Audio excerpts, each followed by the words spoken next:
sure. Thank you. President now. Okay, we'll get started with Michigan State student athletes. First question will be here on the aisle in the third row. And direct your questions to specific individuals as much as possible, and make sure you introduce yourself. Raphael Haynes with the three-point conversion. Coach joked about, well, I don't know if he was joking or not, but he talked about how he was saying since you all are going to be in Atlanta, he get to save money because the food was going to be on you. That's what you said. Yeah. So I want to ask you, being able to be here in front of family and having the chance to advance to the Final Four, like, how does that feel? You know, it was great. You know, he was joking, though. He wasn't for real. But, yeah, no, it was good, though. It's good. You know, I haven't really got a chance to play back home. You know, I went to high school out of my state, so it's going to be fun being able to play back here again. Third row on the far left. All right. Stephen Brooks, 24/7 Sports. This is for Jeremy. I'm wondering, have your coaching staff showed you guys any film from the Michigan State-Texas Tech game against Coach Beard, just to see your guys' offense against their defense a little bit? No, we haven't watched any of that game, but we have watched definitely the film on them and how they play in their defensive scheme and, you know, what their strengths and weaknesses are. So then I guess what do you notice about them specifically defensively and how they try to affect the point guard? That they're a tough team. You know, they switch. Everybody physical, and that they guard and play defense. Back row on the aisle. Hey, Gunter Schroeder with USA Today. Kind of a follow-up for you, Cohen. Do you expect, a lot of people, family, friends, mentors in attendance for this weekend? And what's the last week or so been like, kind of trying to organize everything for that? Yeah, I expect a lot of people here. And as far as trying to organize all that, I haven't really been doing too much. It's mostly been my mom who have been taking care of all that. I try to stay away from all that, Front row here on the right. Robbie LaSella, Bracketeer.org. My question's for Jace. Jace, has there been any difficulty this year matching up against veteran guards as a freshman? It doesn't seem like it, but I was wondering if you thought there may be, and what has kind of led to your success as a guard in the Big Ten as a freshman? I think when I first came in, it was a little bit of a difficulty, but I was going against these guys every day, so it was kind of getting me better every single day. And just as the season progressed, I felt like defensively I kept getting better and just kept working. Second row on the aisle. Mike Griffith, Atlanta Journal-Constitution. Guys, I want to ask you about being recruited by Michigan State and Tom Izzo. I mean, Izzo's done things a certain way for a long time. You kind of know what you're signing up for. How do you get introduced to that before you go into a program like that with the sort of practices that you guys have, the intensity, that sort of thing? If you could each maybe share a little bit about your recollection of making that decision to play for Tom Izzo, kind of, and knowing what you were signing up for at Michigan State. Jace, let's start with you and then come this way. I think coming in last year on my visits, just watching these guys work and how Coach was pushing them to be better players, better men, just overall, I think that was the most important thing to me, kind of just seeing what the coaching staff was doing and just how they were developing everybody. Jeremy? I'll definitely say watching, some games and films when I was younger, just watching Michigan State basketball and, seeing how he coached and, obviously that they were winning and playing in big games every year. So just something I wanted to be a part of. Cohen? Yeah, just kind of seeing how he develops his players, how he cares about them. If you don't want to get coached, then it's not the place to go. But if you do want to get coached and get better, then this is one of the best places to go. Jaden?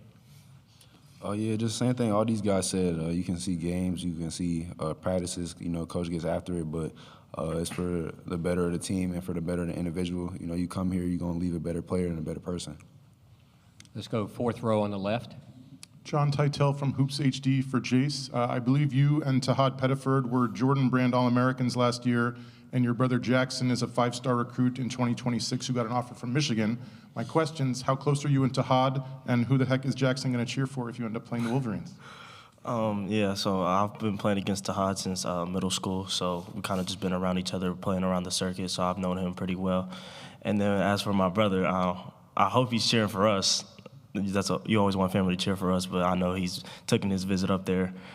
I don't have anything to say about it, but if that's the team he wants, then I can't stop him. Second row here on the left, Paul.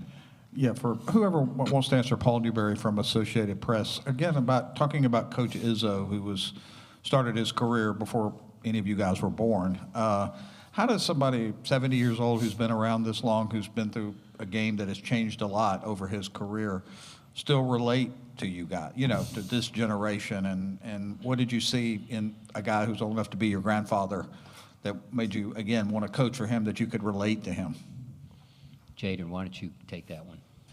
Oh, yeah, I mean, Coach is still a fiery individual. I feel like he still has a really young spirit at heart, and every day in practice, he always brings the energy, so I don't really feel like we think about his age that much. We just try to listen to everything he has to say, and his experience just makes us want to listen because we know that he's got to the promised land before.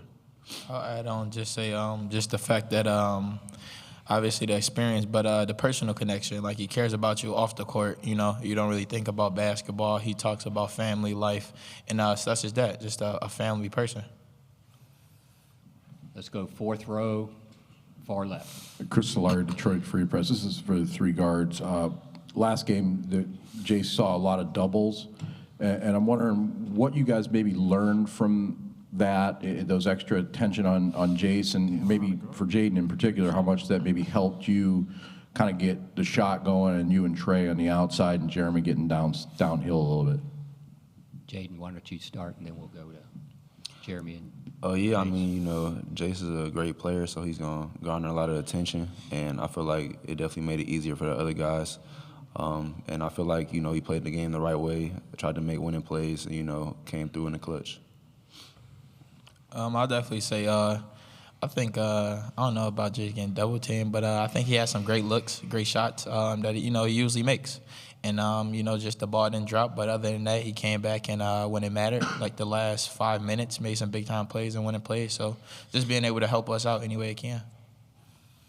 I just got to give credit to my teammates for the last game. I think last game I just wasn't hitting shots that I usually hit.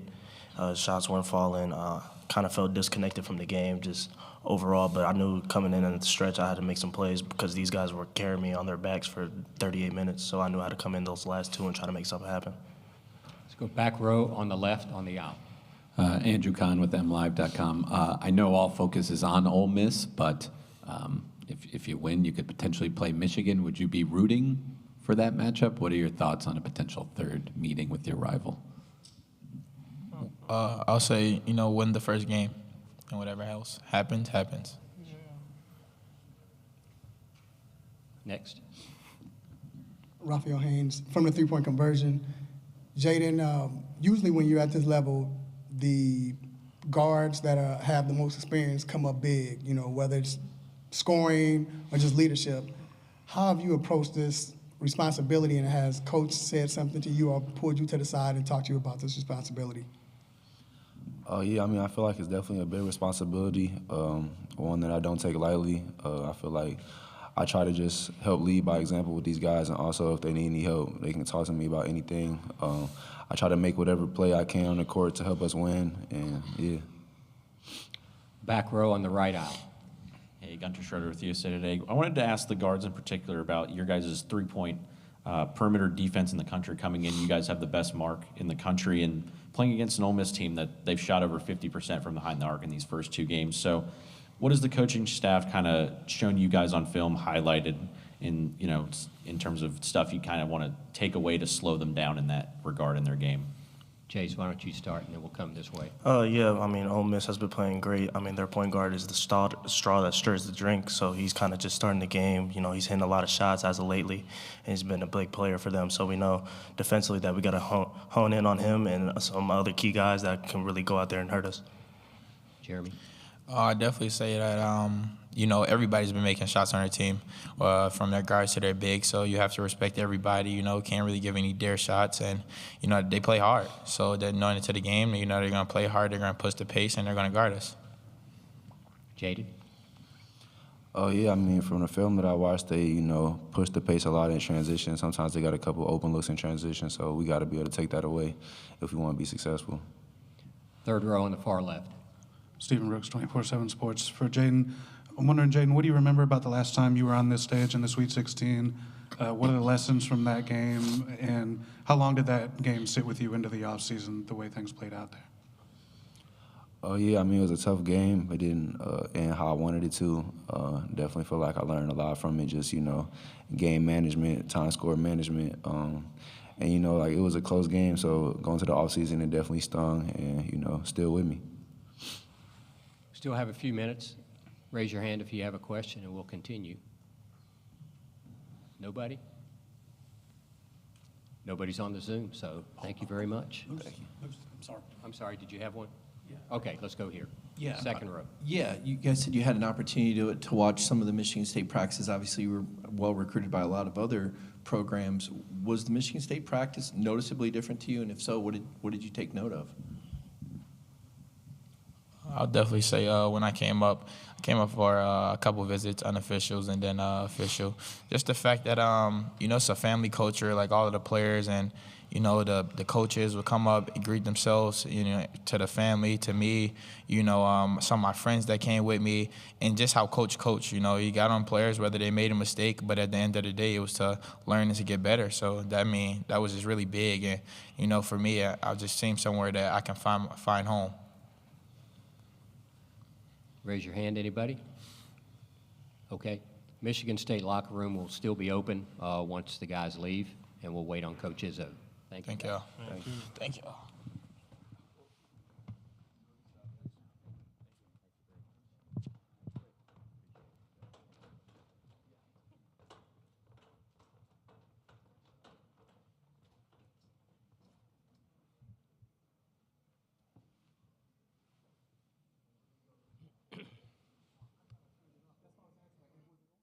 Yeah, it was. Yeah. Thank you.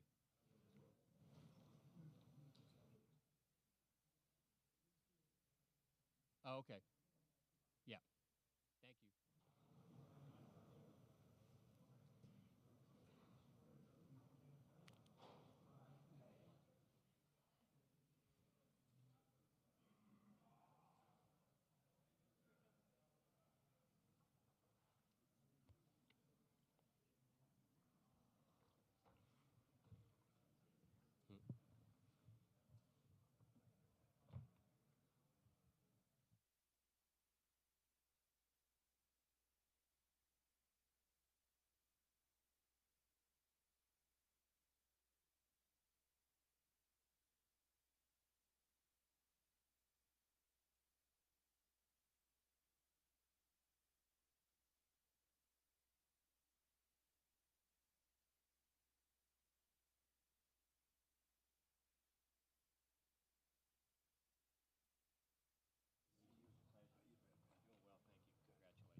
All right, if everybody's ready, we'll get started with Coach Izzo.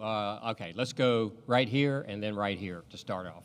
Coach Mike Griffith, Atlanta Journal-Constitution. I heard Chris Beard talking about your adaptability. So how much have things changed for you over the years? And when he talks about adapting, what would some of those things at the top of your list be?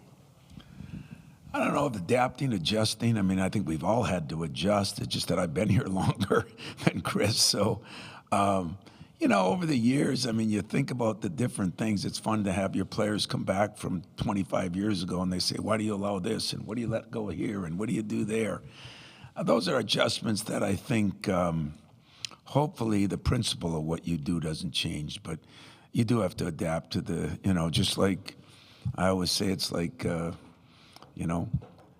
you keep your tie, the fat tie goes out, the skinny tie comes in, and the fat tie comes back in. The bell bottoms, the straight leg, the mini skirts, the long skirts. I mean, those are, the different hairstyles.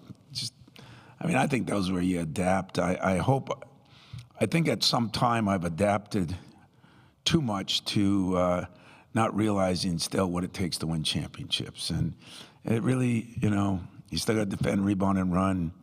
Football, you still got to block and tackle. In both sports, you can't turn the ball over. It's really, we always make it more difficult than it really is because everybody wants to hear some new fancy phrase, but it's still the meat and potatoes, I think, are basically the same. So if I've adjusted a little bit, I'm sure he's adjusted a little bit, but I don't think I've changed a lot. Front row right here on the aisle. Hey, Tom. Jared Redding, Inside the Rebels on 24/7 Sports. Kind of a two-part question. The first part, we saw the post-game reaction when you first heard that you were going to play Chris Beard again, a coach that you faced in the Final Four. Based on, what you said then and versus watching them now, did it confirm a lot of, what you previously said? And then secondly, one of those Final Four runs, y'all faced Ole Miss along the way, and I know you played in a lot of those tournament games, but do you recall anything from that last meeting? Yeah, we lost. So it sucked. We lost. But, I didn't know Chris very well then and gained a lot of respect for him. Number one, he had coached for Coach Knight, and Coach Knight I was a fan of, and we talked about him. This was before the game, meaning a couple days before the game. And but what I loved about him is I think we were kind of out of the same cloth. His teams were always tough. I thought we got punked up there. I thought, we weren't ready for that, and we're usually the more physical team. But I thought his team did a hell of a job, and it was a dogfight game in it till the end. But they did beat us and deserved to beat us, and so I gained respect for Chris then, just on how he coached, how he was, and how he was after the game. He wasn't arrogant and this and that. He was. And still is to this day. So, I have an appreciation for him as a coach, and I have appreciation the way he coaches, and I have a real appreciation how hard his team plays. Second row on the left, Paul. Hi, Coach. Paul Newberry from Associated Press. I believe it was last weekend you mentioned when you were sort of asked to reflect on your career, and you immediately remembered the 26 offensive rebound. I think it was actually 24, but maybe the memory was a little fuzzy, but that I only read that. My memory, huh? I only read that somewhere else. I didn't. But it was interesting to me that you still remember that game from your first season when you're thinking about your success over the longevity of your career and how playing off the adaptability. How do you decide what's things that are going to be there forever, and those things I can change a little bit on? Because I remember the people that influenced my life, and of course my father, my mentor, Judd Heathcote, but some of the coaches, in the Big Ten, it was Bobby Knight, it was Gene Cady, it was Clem Haskins. But early in my career, that first year, we played Arkansas, and they were good, and I just loved him as a coach because he was tough, and his teams were athletic, and they could rebound, and we went and got 20-some offensive rebounds. That was a lot. And it coined the phrase by Judd Heathcote, my boss. He said, man, your best offense is the missed shot, because we couldn't shoot it very good. But we won the game. And then a year later, John Chaney had an influence on me. He talked about scheduling, and that I should schedule the best teams. And he said, I'll come and play you. I said, I don't want to play you. They were really good. And so I did. Lost by one the first year at my place, and Pepe Sanchez hit a shot the second year at the buzzer to beat us again. And yet I took what he told me, and I kept scheduling that way, and I think it really helped my program. So I guess what I'm saying in the long run is I look at things that have happened to me. Experience does matter, especially if you use it in the right way. And I've had a lot of people, I have not done anything that I've done myself. I've stolen from every possible coach that I've ever, in football and basketball. I look at both sports, and I steal. And so, back then I stole from Arkansas, I stole from Temple, I stole from Indiana, Purdue, Minnesota, still stealing from Nick Saban and different football guys I know. And it's because everybody, I always say you can win games a lot of different ways, but to win championships, it's pretty standard still. You still got to be able to do things with some accountability and some discipline. And some of those guys taught me that best. All right, 5 in the queue. Let's go to back row on the left. Tom Meyer Metcalf, ESPN, you always have a special bond with your teams, but it feels like with this group, you really like these guys. What is it about them that's created this bond between you and them this season? I think if I say that Yeah, I have a special bond with them more than others. I mean, Cleves will kill me, you know, but I had someone, and Draymond will, you know, be hunting me down. But so you got to watch that when you've been in the same place a lot of years. But I do think it is one of the more connected teams, and yet I wouldn't say elite talent like maybe some teams have had pretty good talent. And this team is connected. This team. And I think we did things to help it. You know, we went to Spain. We went to the UP, where I'm from, and taught them how to eat pasties for a pregame meal. We did some different things. Oh, you like that, huh? Yeah. You're one of the few. You're probably the only guy in this room that knows what the hell they are. But, and then, you know, we started playing a lot of players. And so everybody had some ownership in the team. And different guys would rear their heads and maybe score. We had 7, 8 different leading scorers. And this team appreciated that. And most teams are so selfish, they don't appreciate that. So I don't think it's what I did. I think it's what they've done. And I just kind of sat there and said, wow, I do appreciate, you know, in this day and age where we're a little more selfish, this team so far hasn't been selfish at all. Third row on the left. Raphael Haynes with a three-point conversion. Coach, because of your experience, now that you have, like you joked about Cohen being here from Atlanta and how he has to, you know, pay for everything as far as food. When it comes to preparing for this week or this game tomorrow and hopefully, you know, Sunday, has it changed as far as the flexibility you've given the players as far as maybe curfew or bedtime versus focusing and preparing for the game? Hell no. Still have curfew. And I told Cohen, don't be inviting any of those old girlfriends over either, you know? So that hasn't changed one bit. But, you know, it's funny, for some reason with this team, and sometimes you get stung, but I learned when I got the job, I'd fall asleep with 2 eyes shut. It wasn't long after having the Flintstones that I learned to sleep with 1 eye and then no eyes shut. And with this team, I'm kind of back to, you know, I just trust them, and I've never had a group of guys are better students, better guys. I mean, it sounds corny, but it's true. And Cohen Carr is one of them that I don't worry about. If he told me he was going somewhere to do something right now with his family or with his friends, I think I could sleep with both eyes shut. So, but there's still going to be some rules now. Just because our world has no rules and college sports has no rules, Michigan State still has some rules. Front row here on the left, on the right. Robbie LaStella, Bracketeer.org. Coach, I wanted to ask you about Jace. Obviously, his role's amped up throughout the year, but early on, was there any concern that as a freshman he'd struggle against some of the other veteran 5-6-year guys in the Big Ten? And how do you think he's been able to speed up and excel in the Big Ten? I'd say early on, I thought that. And then we played Kansas in this building. And I realized that the moments aren't too big for him. Now, I think he's got good pedigree, you know. Not only his dad and his mom played and she coached, and I mean, it's kind of been but I had to learn that too, you know. You don't just see that in recruiting, you learn that. But if there's one thing I will say, like somebody asked me last week, he didn't shoot it as well, was he nervous? And no, you know, the kid is confident, not cocky. He's got an unbelievable demeanor to him.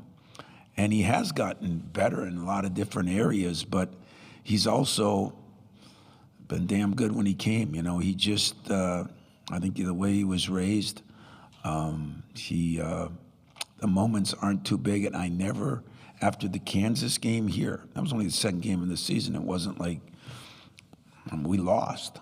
But I did not, I started realizing then, this kid, you know, like some kids are so cocky that they don't get moved by the moment.